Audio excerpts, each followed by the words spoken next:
An 11-member special investigation team put together to carry out thorough investigations into the wave of school unrest that hit the country in 2016, reviewed recommendations of past task forces on school unrest and audited existing school safety and security regulations and systems. The team then handed over their recommendations to the Ministries of Interior and Education in April last year. The Claire Omolo-chaired committee visited 97 secondary schools and gave specific recommendations on each of the subjects under investigation. On security, the task force recommended any boarding school that does not meet the appropriate security standards of a boarding school should be deregistered or converted to a day school. The appropriate security measures recommended include a secure perimeter fence around the entire school and not sections of it.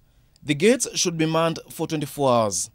Above that, the report recommended a 24-hour CCTV surveillance in all areas in the school to be boosted by presence of vetted security guards who are not above the mandatory retirement age of 70 years.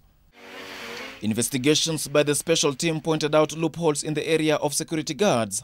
For instance, in some schools, there were no specific job descriptions for support staff, with groundsmen doubling up as watchmen at night, thus compromising the security of the schools.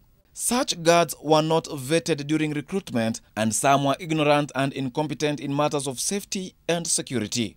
An ideal secure school, the report indicates, should also have metal detectors, fire extinguishers, random sniffer dog security patrols, and adequate security lighting at night. It further stated that fire drills for students and staff should be conducted at least twice a year.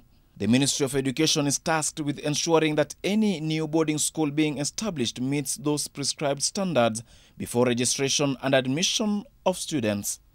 An interagency security survey team comprising Ministry of Education, Teachers Service Commission, and the Ministry of Interior are mandated with carrying out annual security surveys and quarterly security spot checks in schools.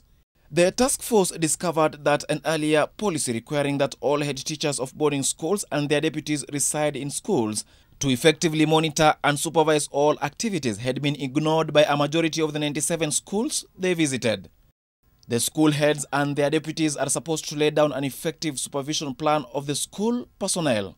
The committee pointed out that lack of supervision led to complacency, where in some schools with up to 6 security guards, the administration could not account for the whereabouts of the guards during the time of attacks or fire incidences in those schools.